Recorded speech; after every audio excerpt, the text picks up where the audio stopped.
Speedrunning time.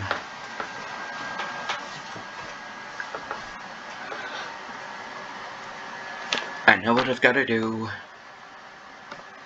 Yeah, okay. I know what I got to do. So I was gonna do the White Palace, I believe. Which is the last thing to do in the vanilla game. Oh yeah, and then I suppose I can get the other ending.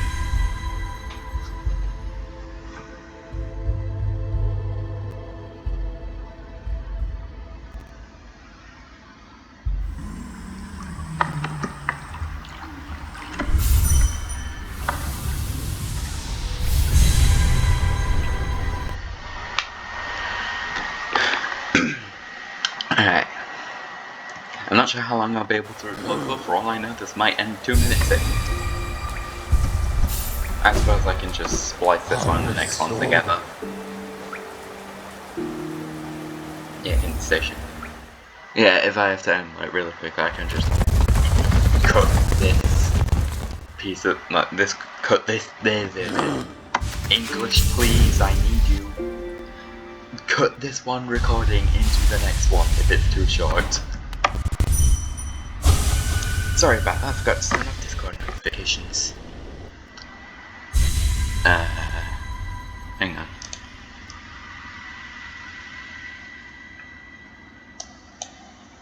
Goodbye. There we go.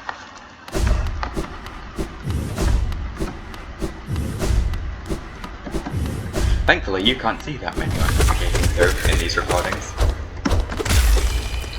Oh yeah, that's one of the hardest enemies in the vanilla game. They do 2 damage. But, yeah. With this setup, they die relatively quickly. Fun fact, I don't think I'm actually going to need to,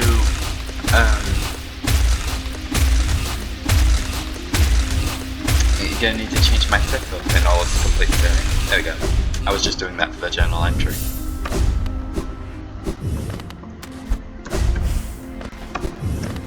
Yeah, to get the quote-unquote true ending for this game, people call it a true ending, but Team Cherry have gone out and stated that there is no true ending, all the endings are equally canon.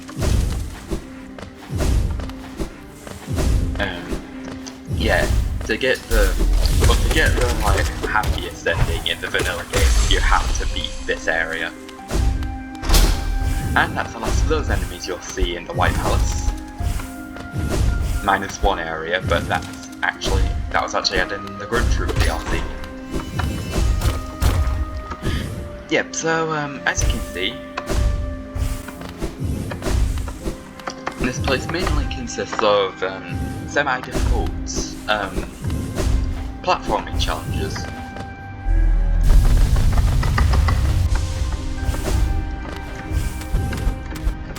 And you may see that I'm just blitzing through it. That's because I'm not gonna lie, I've done this about 5 times already. And okay, here's a tip for first time players.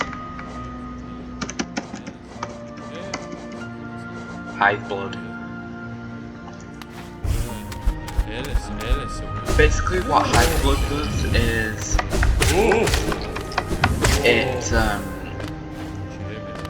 if you take damage, it heals you over time. So if you get hit by some of this parkour and it sets you back to a checkpoint, you can just stay there if you're on really low health and just recover it, and then you get infinite attempts.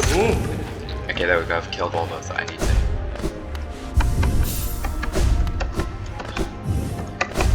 And that's all the journal entries here. Except for one, but again, that was added in the DLC. Okay, and this is the running theme for this place, Saw Blades.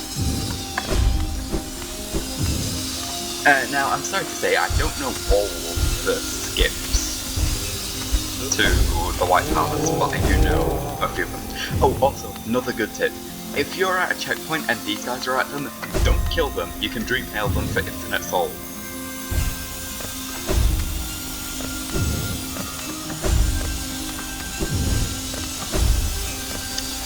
This might be a bit bright, actually.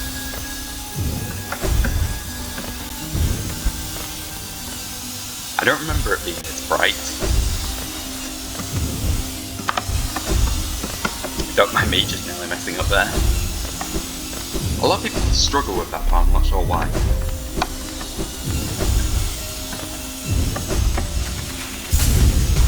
I didn't need to do that, but I did.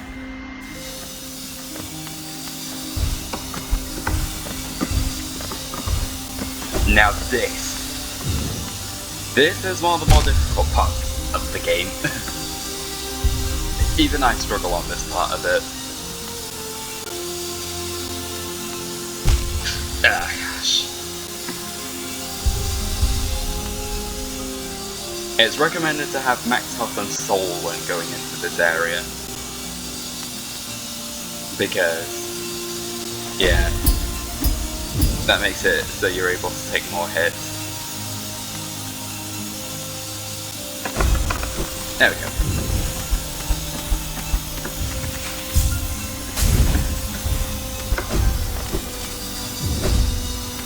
I remember one of my first deaths in this area being to this part, but it's not really all that difficult.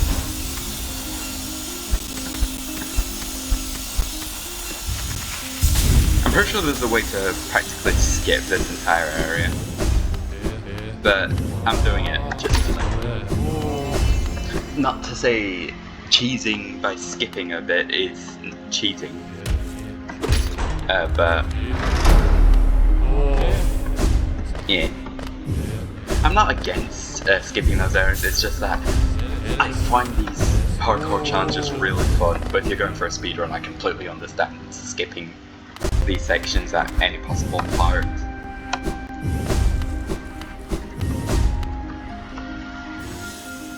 Or if you just struggle with this in general.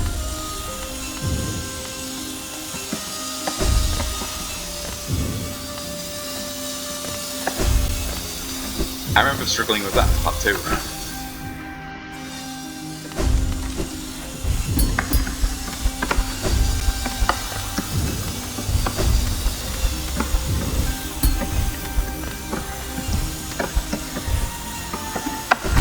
Wow, that was my bad. That was also my bad. There we go. Yeah, as I said, soul plates are a recurring theme in these areas. Especially this room. I don't know why. That's like one of the bigger questions, like, people actually think there's lore significance, like, as to why the king thought he needed to fill his palace with soul blades, but I don't think so. Oh, also, here's a skip that I actually found out by myself. That skips most of that area. Look, like the other half. English is failing me again. Okay, also, again, keep them alive, you get infinite soul. Every dream nail gives you one soul charge. That's what I call them, but I don't think other people call them that. When I say soul charge, I mean like enough soul to heal or cast a spell once. I'm trying to remember how I did this part. Is it just... yeah, you can just hold on to a wall and dodge that one. There we go. You hit that switch, you go down here, back to the beginning, hit this switch, turn the lights on. And that unlocks the next area. You can do those areas in any order you want, but I do it like that.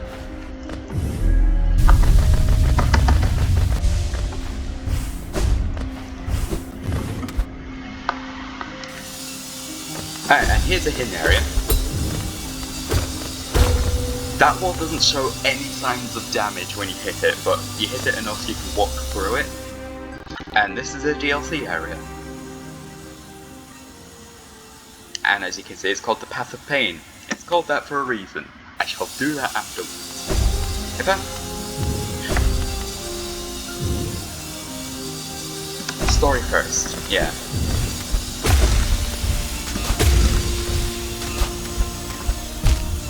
That's my bad. all the mistakes that are, like, all the times I get hit here are probably going to be my bad.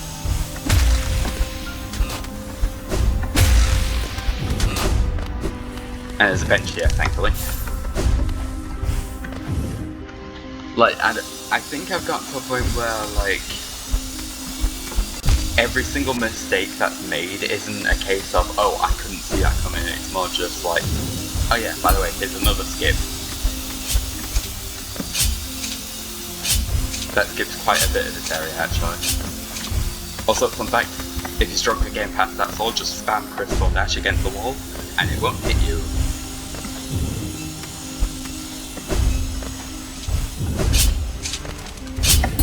These spikes can get annoying if you don't know how to deal with them. Oh, that's another skip. Look at that.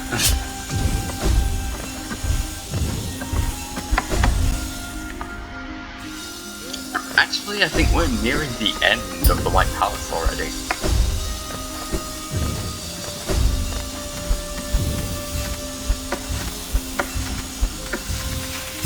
Yeah, you gotta get into position just right. Line yourself up with the line in the background. Oh, here's another easy skip. You just go under that and then you can climb this wall. And if you look carefully, above me there is a crack in the slope there, like just right here. Because this is what you have to go through. Needless to say, that part is quite difficult. So, the devs were really nice, and did this. Which lets you skip that entire part. I didn't know about that my first time through, I went through this legitimately. Trust me, just don't try and do that part without the skip. Ow.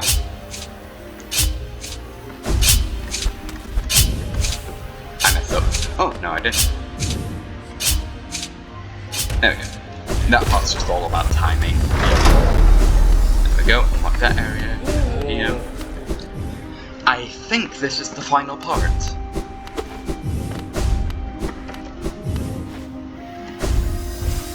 Oh, and if you listen to the music, it's actually playing the credits for the game. This is yet another skip.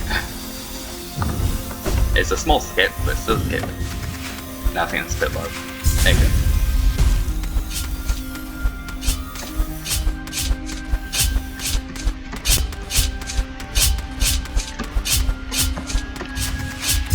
And stop here.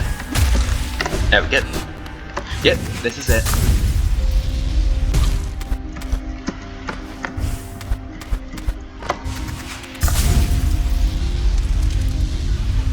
And you just go and go and go. I hope there's more areas like this in Silksong, because this is so fun. Oh, also, there's a hint area right here as well.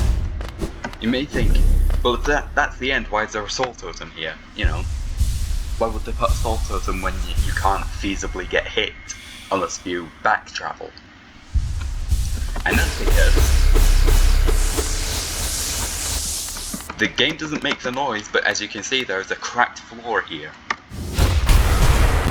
And that's why they gave you soul.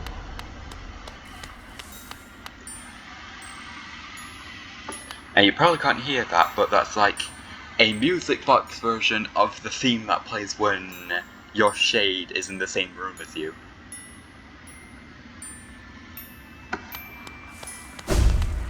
Do with that information what you will.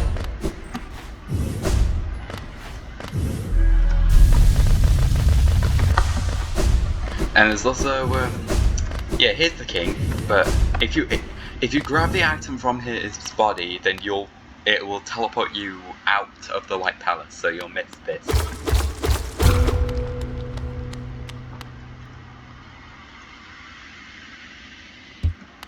Basically, I think that just explains how the king wants to be rid of the Ravens' light.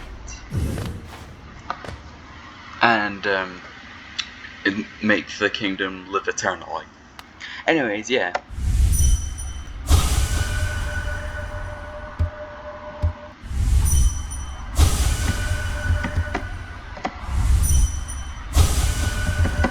Oh, they actually fixed that. Okay, so originally I had a theory about this, because originally, when you dream nailed the Pale King, he would say, no cost too great, and then ... like he does there. But if you dream nailed again, he would just say ... So, my theory was actually that when you came to this area, the Pale King was still alive. But as soon as you approached him, he died. That's why his last thoughts change the second time you dream nail him. He's alive the first time, and the second time you dream nail him, he's dead and he's thinking nothing. But they appear to have changed that. Apparently that was like a bug or something. Get it, bug. Yeah, so I guess that's just not the case. And also, he can sit on this throne. It's a bit symbolic.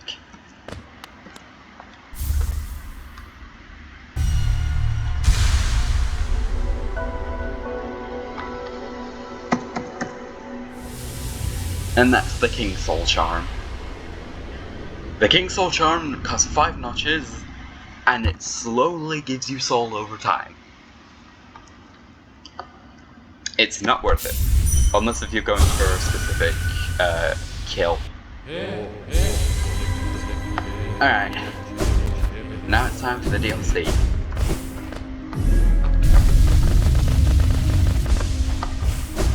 So, if you think you can conquer the White Palace, yeah, you probably can with enough practice.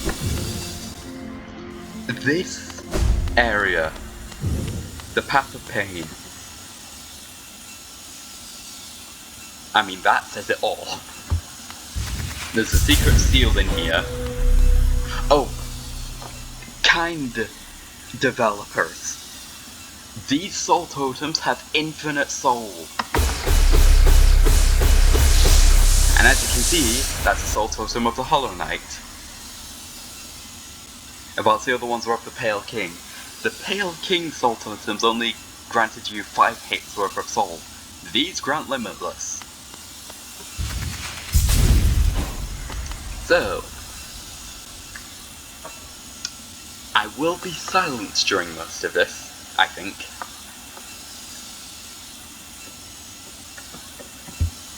Here we go. You can hear the music already.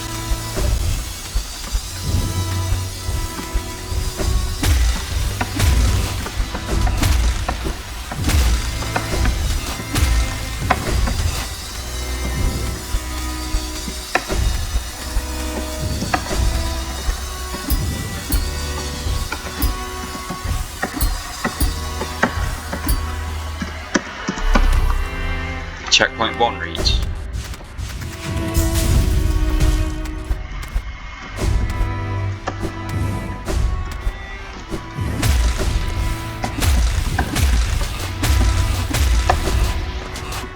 Alright, and as you're here, the further you progress into each room, the more the song builds.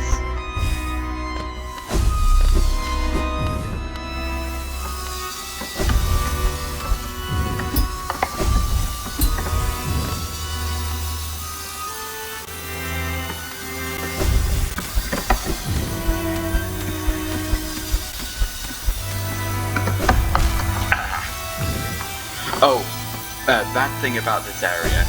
This, crossing over into the second area counts as another checkpoint, so you don't get infinite soul until you progress further.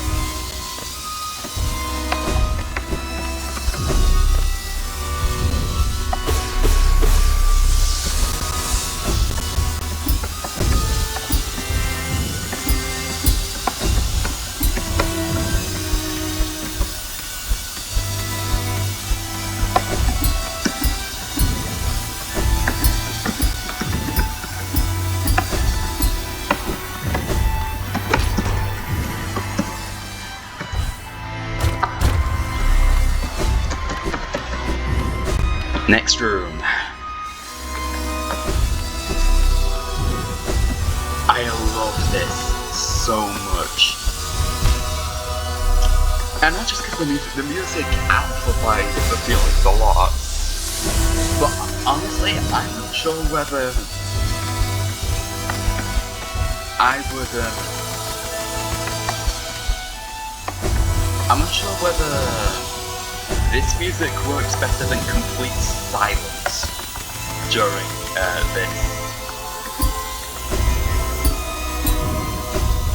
during this challenge. Oh, and you may think, well, there's no infinite soul here, what do I do? There is.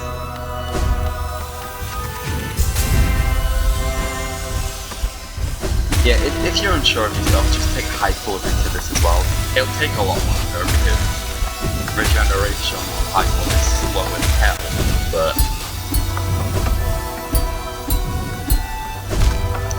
at least you won't be dying.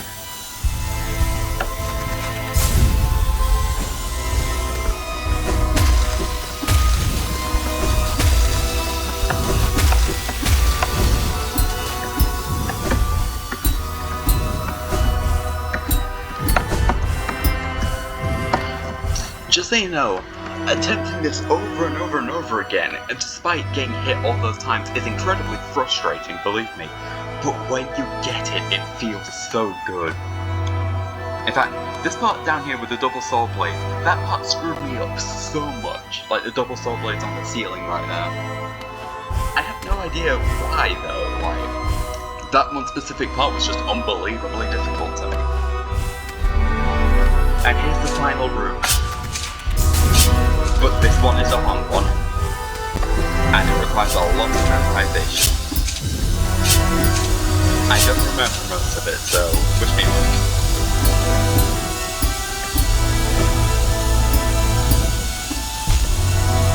Yeah, I think I got about halfway through that room. So despite my bad memory, I'm still doing pretty good.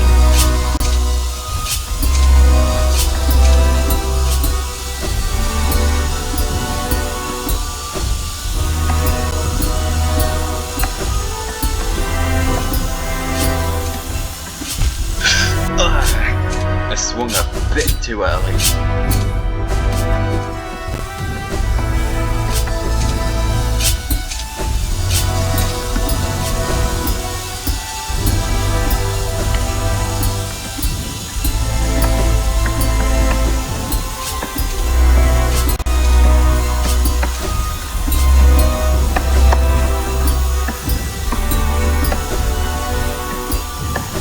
Here we go. Final room. Final part of the final room. Double kick to the boss fight. This part is hard if you don't have a damage setup, which you most likely won't if it's your first time doing this. But I'm so confident doing it, so I just brought my regular build in.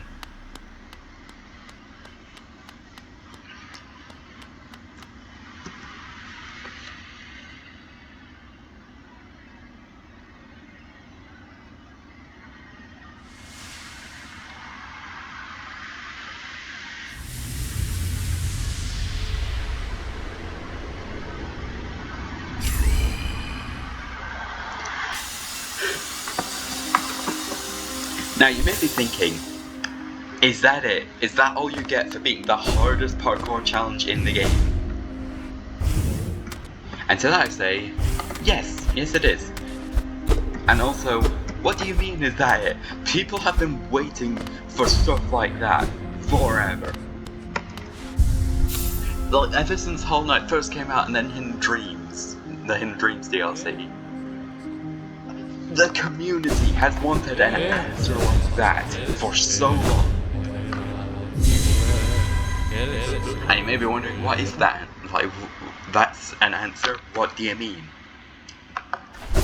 Basically, it said that the Hollow Knight was a perfect vessel to contain the infection, and that it would have done a perfect job of containing it. Except something went wrong. Somebody implanted an idea into it and gave it free thought by doing that. And people were wondering, is it intentional? Like, the person who did that, did they do it intentionally, unintentionally? That's the answer right there. At least that's what most people think. I actually believe so as well. The Pale King looked at the Hollow Knight, and the Hollow Knight looked back at him as a father. And so the Hollow Knight grew a bond to the Pale King because he thought it was his son, which technically he is. And then he became imperfect. And that caused the kingdom to fall to ruin.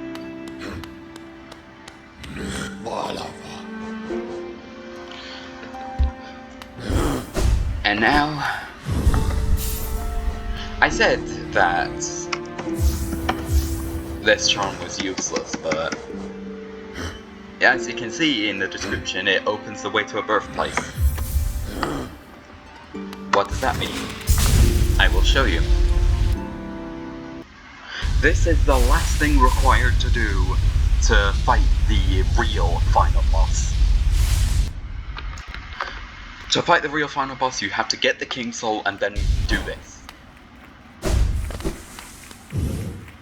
Down into the abyss one last time. Believe me, this is actually the last time we're going down to the abyss.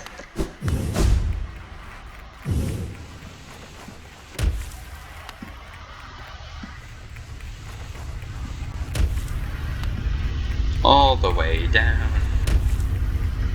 All the way down. I missed that, thank goodness.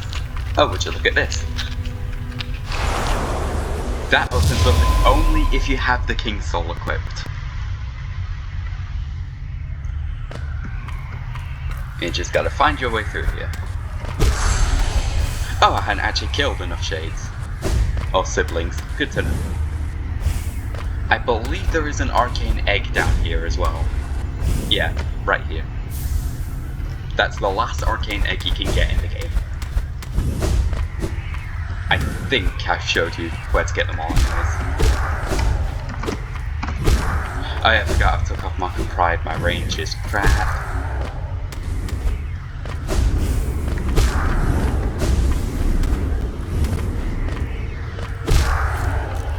And here it is. Now you may notice I have a reflection in this egg. And I can't do anything with it. So what do?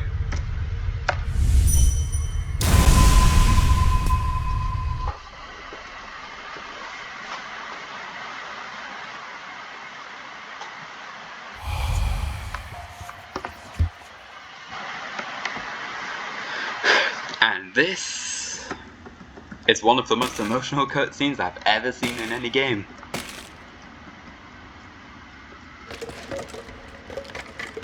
You actually have to move to get out, just so you know.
And for those of you wondering, to access the final pantheon of Godhome, you need the Void Heart. You don't need to beat the true final boss, you just need to have the Void Heart. If we look at the Void Heart, this charm is a part of its bearer and cannot be unequipped. And also, you'll notice, it costs no notches anymore. It doesn't cost any notches. But it's also lost the King Soul effect. And if I walk out here,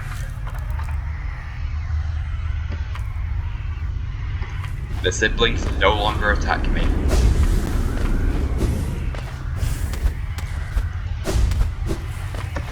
You can still attack them if you haven't got the journal entry.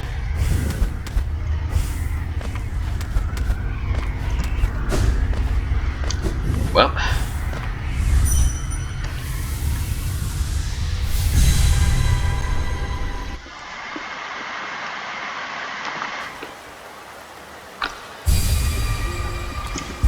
what do you say we go fight the actual final boss?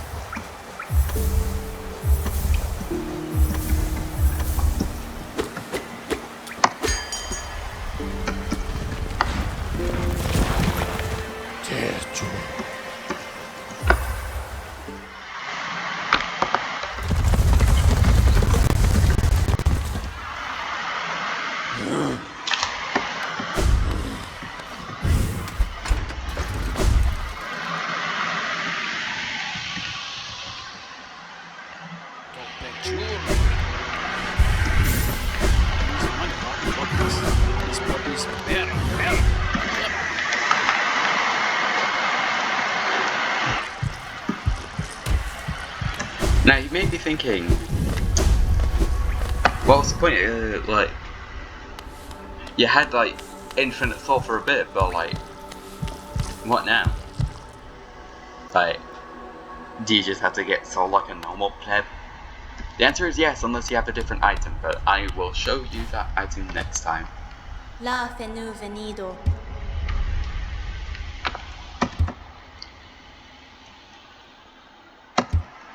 Okay, I shall mention, if you kill the Hollow Knight normally again, you will get a different ending, but you won't get to fight the true final boss.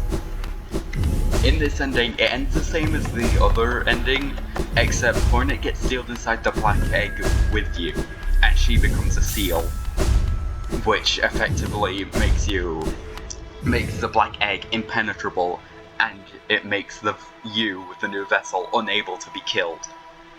So it is an ending, and it is like seen as a good ending. You've saved Hallownest, the infection is permanently contained, and nobody can get in and break it out again. But there is a better outcome. One that I will show you right now.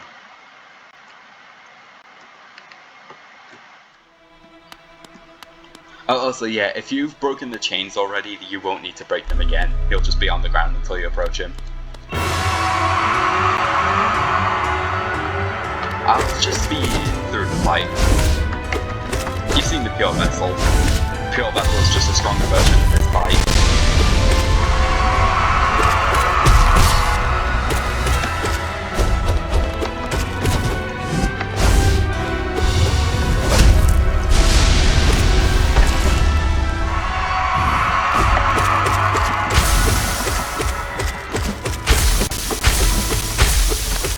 Fun fact about him stabbing himself, it actually does no damage to him. It's just meant as a story type effect.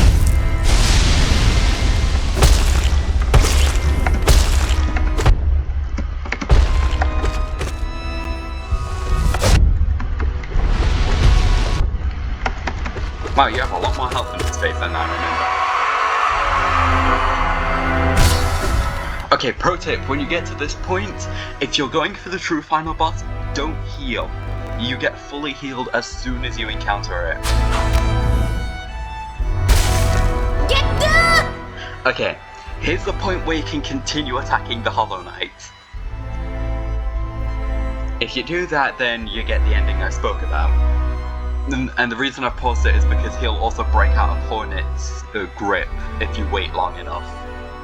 And if that happens, then you miss the other ending. By the way, this isn't like Dark Souls. You can get multiple endings per playthrough, every time you go to Black Egg, the Hollow Knight will be there. It's not just you beat him once and he's gone and you have to start again to get another ending. Which I'm kinda thankful for, because this game is huge. Alright, and obviously you can see the dream particles coming out of his head now that Hornet stabbed him. If you want to get the true ending, or the real final boss, you have to dream nail him. Dream nailing him any time before this will make the dream nail bounce off of him. Hornet has to open the way into his mind for you. Don't ask me how she does that by stabbing him in the head. Alright. Fun fact, this boss was apparently incredibly hard to most people. Yeah, the only challenge I get in this game now is from like Radiant bosses and Pantheons with bindings. This boss is no problem. This is the heart of the infection, the god who created the infection.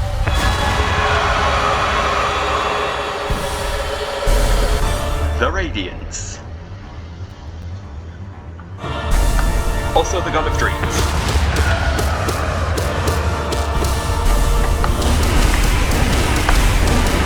Phase 2 already. Phase 2 begins when you see the spikes appear on the floor.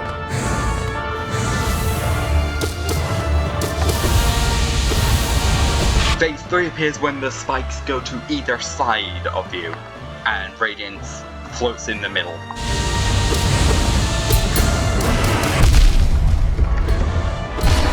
Oh yeah, she does 2 damage with every single hit, by the way, except for the spikes on the floor. No contact damage, which I find incredibly just thank you. Alright. Please appear here. Oh wait, no, yeah, regular Radiance always appears down here.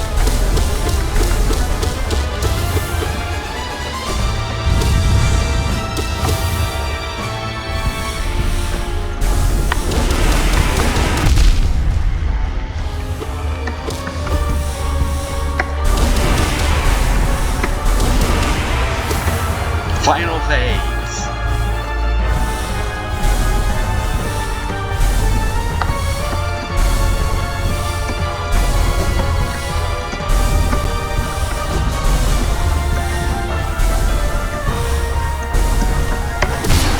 Don't ask me why people thought that boss was hard.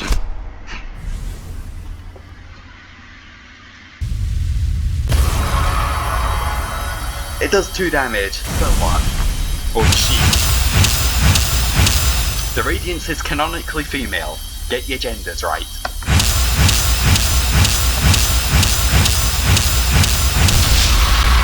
And that's it.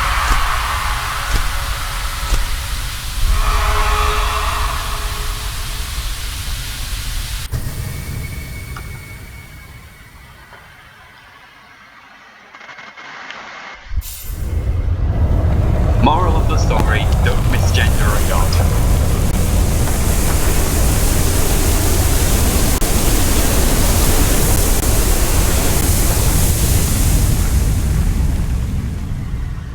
Don't assume a god's gender.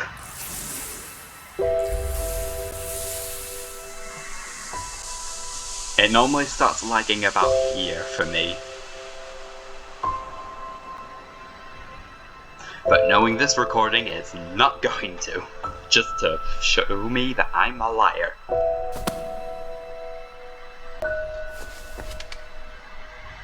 So, the infection's gone, Radiance is dead.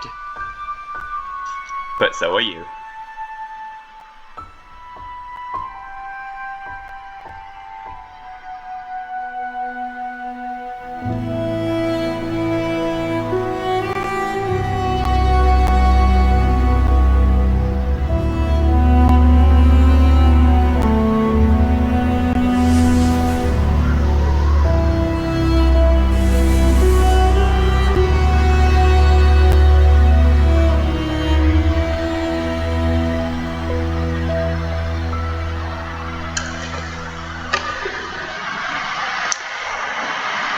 Believe it or not, that ending actually has like That's like the most happy outcome you're gonna get from these endings. You're dead. The quote-unquote main villain of the game is dead along with you. And the Abyss just rests. Although the door to the Abyss is open, so anyone who travels down there will most likely die.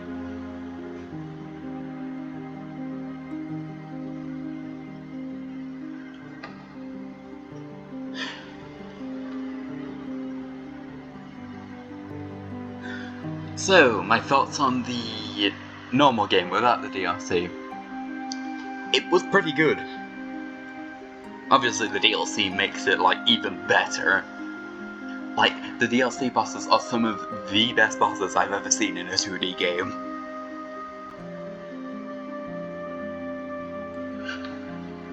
Like, I played games like Shovel Knight and stuff like that. What are the 2D games that I played like this? My mind's gone completely blank. Anyways, yeah. I played stuff like Shovel Knight, and I've played the Plague Knight DLC and the Spectre Knight DLC. And the only boss that that stands out in my memory amongst all of them is the final Black Knight fight from Shovel Knight's playthrough. And I think only then it was mainly because of the music.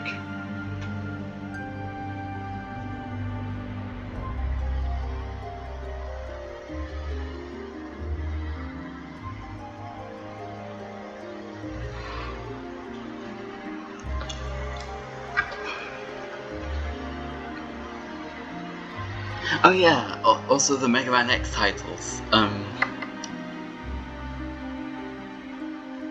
I mean, and the boss that stuck out to me specifically from the Mega Man X titles is Lumine from Mega Man X8. Specifically the Paradise Lost form.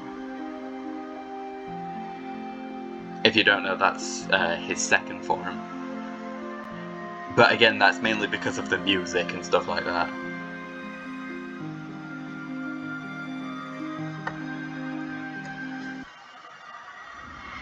The boss itself was actually pretty hard as well.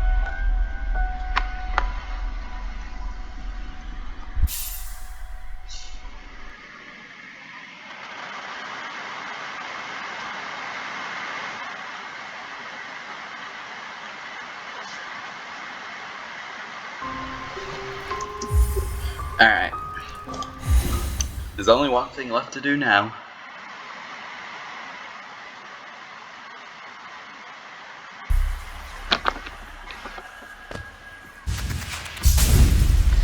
Well, two things actually. There's obviously God Home.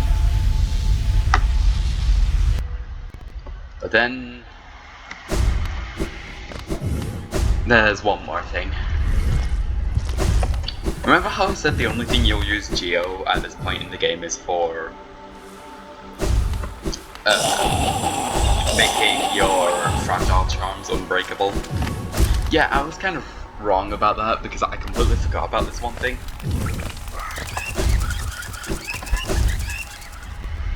I don't know how I forgot it, considering how often I use it. If you get every single charm in the game, all 40 of them... Alright, I can't go down that way.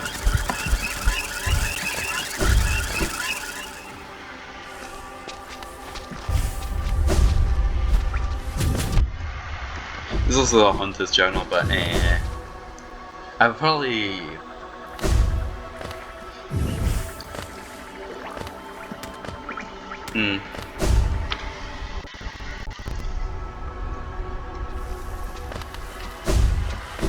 I don't know what I'll do with the Hunter's Journal.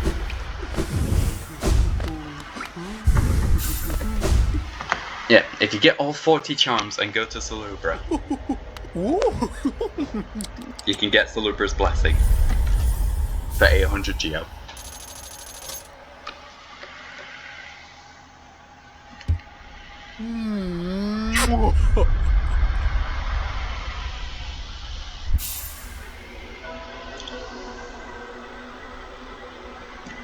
Now you may be wondering, what does that do? Well, it does this. If you rest at a bench for long enough, it gives you soul, and relatively quickly at that.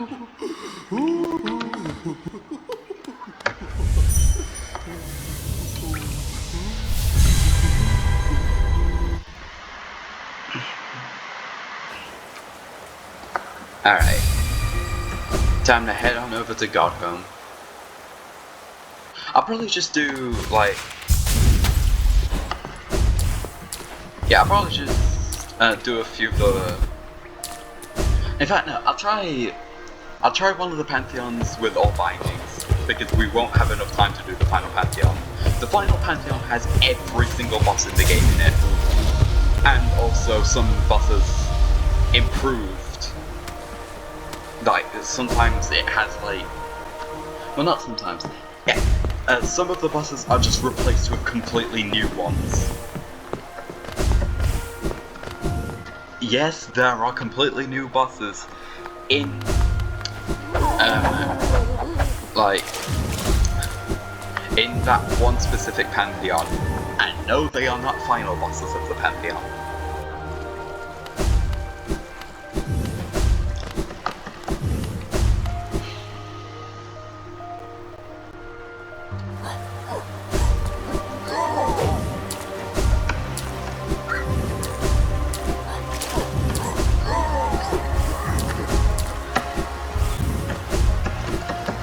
Maybe I'll figure out how to do a live stream and then I'll stream me doing the Hunter's Journal on the Radiant bosses. And then maybe like finishing off Grey Prince Zote and the White Defender. And then after I've done that, maybe I'll even give all bindings to the Pantheons a few shots. Honestly, if you want to know the difficulty, in my opinion, of the Pantheons with all bindings, the hardest one is obviously the final one. Second hardest is actually the third one, the one with Sly is the final boss. Third hardest is the fourth, and then it goes 2 and 1 as the easier ones. Like, I can beat the first and second ones relatively consistently with all bindings.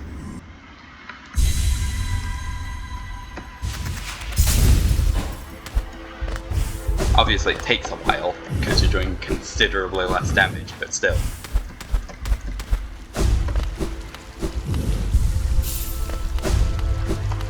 Alright. Oh yeah, I suppose I should do this. After you beat the 4th Pantheon, this happens.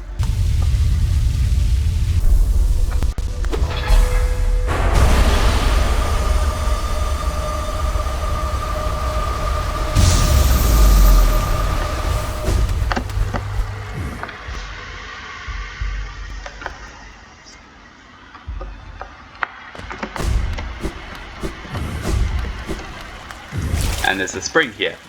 But what you actually want to do is wall jump up here. And if you have the Void Heart,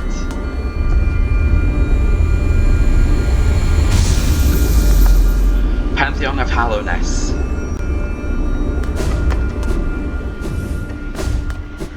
But just quickly go down here, hit the switch, drop that block, and there's a bench. This block is just a shortcut.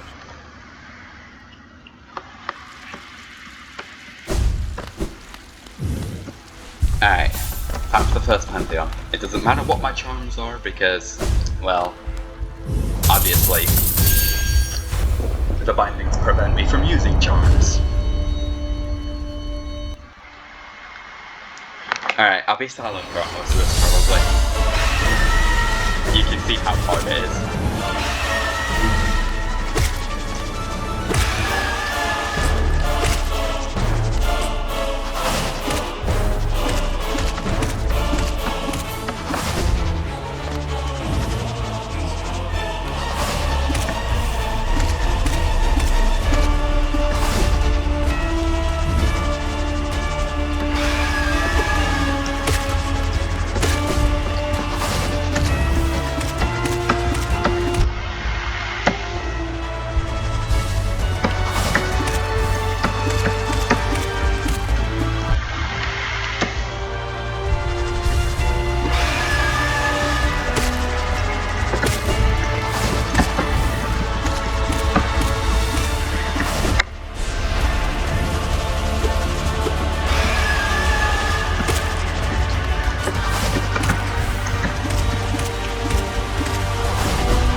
There we go.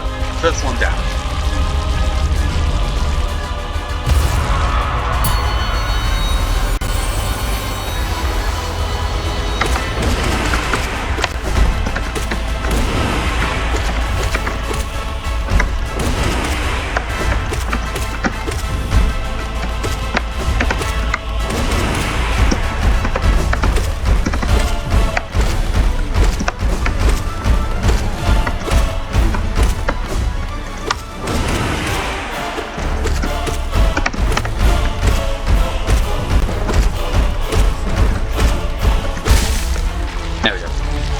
So you know, the main strategy to use for beating these pantheons with all bindings was using nail arts, because for some reason they weren't affected by your lowered damage. So they were doing pure nail damage whilst you were probably just doing channel nail damage. But that was recently fixed in a patch, so now it does do the proper amount of damage. I have not seen anyone beat the final pantheon, like after this patch. So, I'm not even sure if it's possible.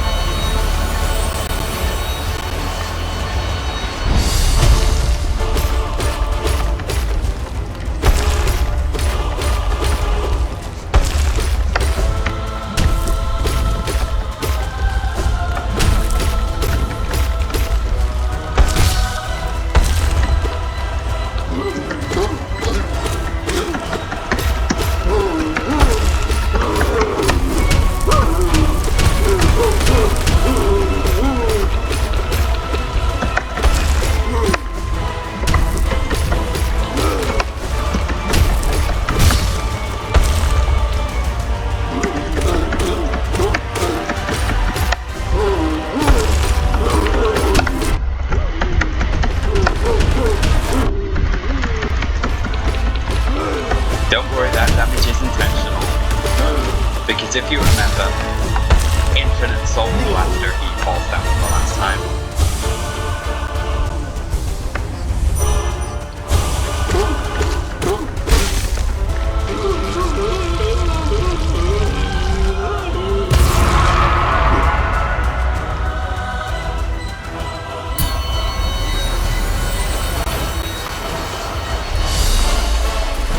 Unfortunately, I don't think I can do the cheese for this fight because I don't have Mark of Pride. Maybe if I'm very precise with my hits, I can.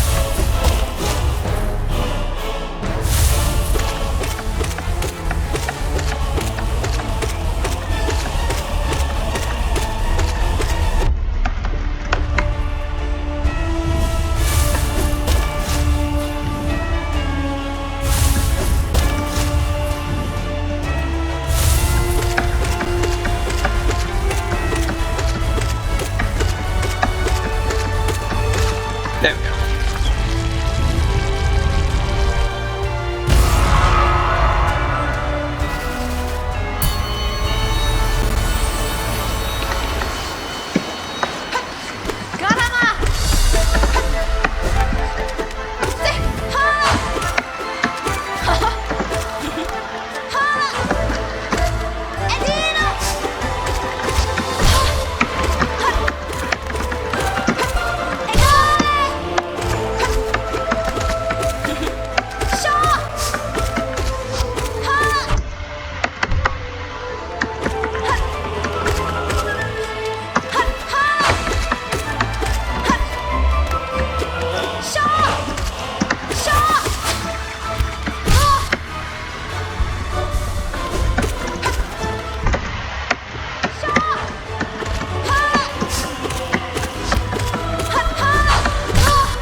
Orb's just annoying because he constantly teleports.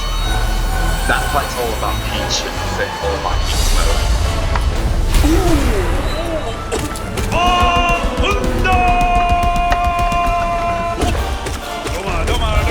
Oh right, I can't hit him whilst he's doing that. That was Mark of Friday. You have to time your hits.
That was risky.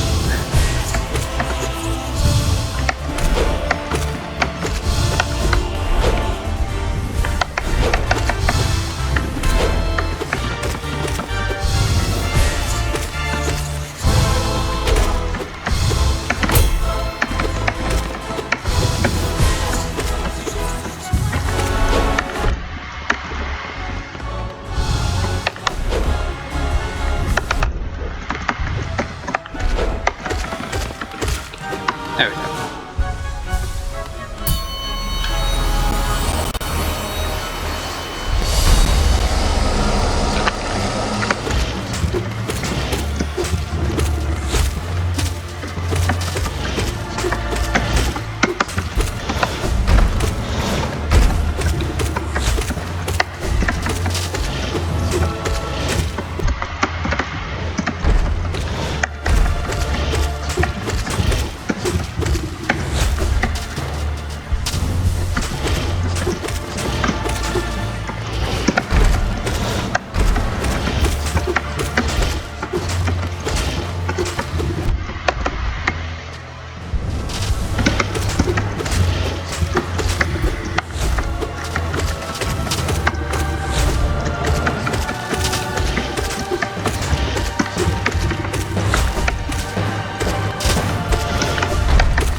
There we go.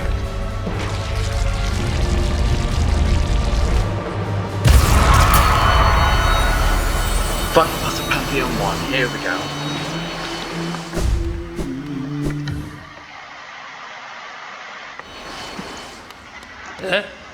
Yes,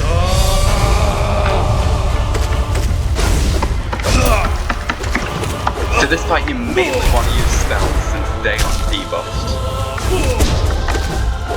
Normally your nail has more damage output than your spells. But yeah, not when it's moved like hell.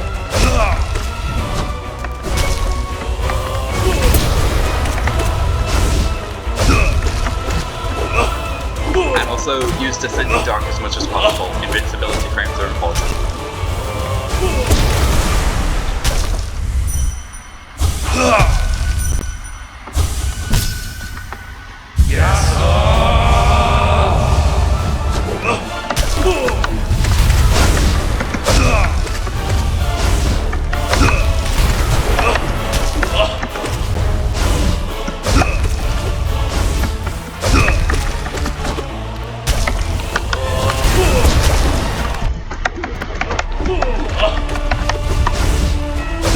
That was bad.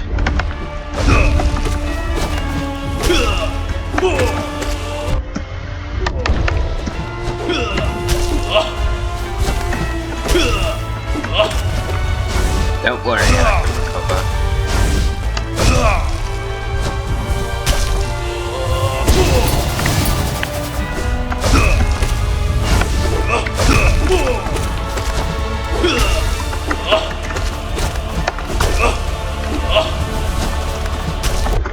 I pressed the wrong button.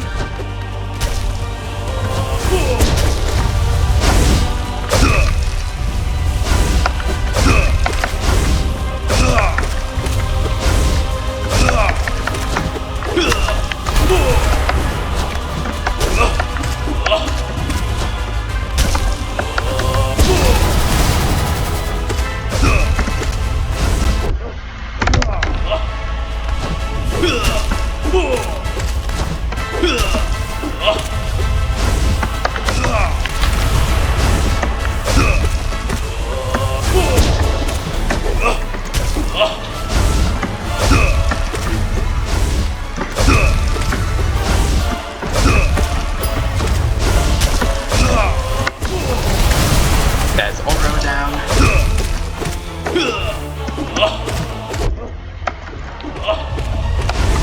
Oro has less health than Matto in the second phase. Obviously, because it just took a beating from you.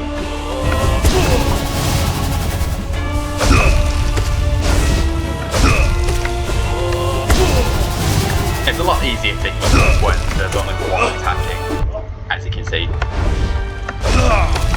Process in this fight, try not to stay in between them when they're both alive, because that's causing to both attack you at once.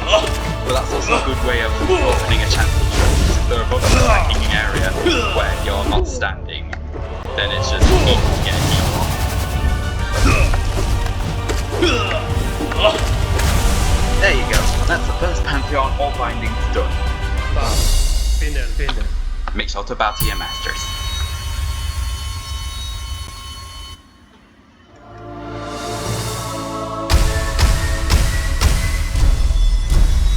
And if you do them all at once, it turns gold.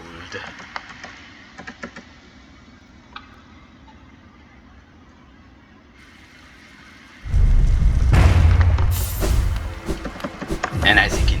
Oh, also, if you do them, if you head on over to your inventory and go to your God Tuner, which is right here, you'll see on the right, you get a bronze one for every Pantheon you've completed, and then a gold one if you've done them all with all bindings. Keep in mind the gold one only appears if you've done it with all bindings all at once. And obviously that last empty one is just because I haven't done the last Pantheon yet. And now that I've done those, you can see on this door that there's now 4 notches on it. These notches indicate how many bindings you've completed the Pantheons with. You can do them all separately and it will add notches to each of them. And you'll notice that there's a big one here. When it reaches this, when these notches reach its first big one, so do 4 more bindings on any Pantheon, this door will get unlocked. And I'll be able to unlock its power, which helps during the Pantheons. Another 4 will unlock another big one, which just amplifies its powers, and then obviously another 4 will amplify its powers even more. But you may notice, if you combine all of these notches together, that only makes 16. Which, if you divide by 4 for the 4 Pantheons, is 4, obviously. 4 for each binding as well. So, what about the last one? beating the last pantheon with all bindings, not necessarily all together, just in general all bindings completed, will unlock something else that does not help at all. But if you want to go for true 100% completion, you do need to do it. Because it unlocks a journal entry. And you may ask, does completing all the pantheons with all the bindings actually do anything? Like all the bindings all at once? The answer is no. You get nothing then other than satisfaction for knowing you did it.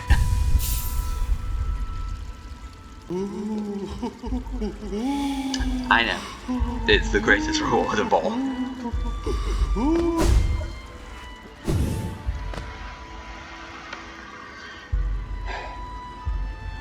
Anyways, that's it for this video.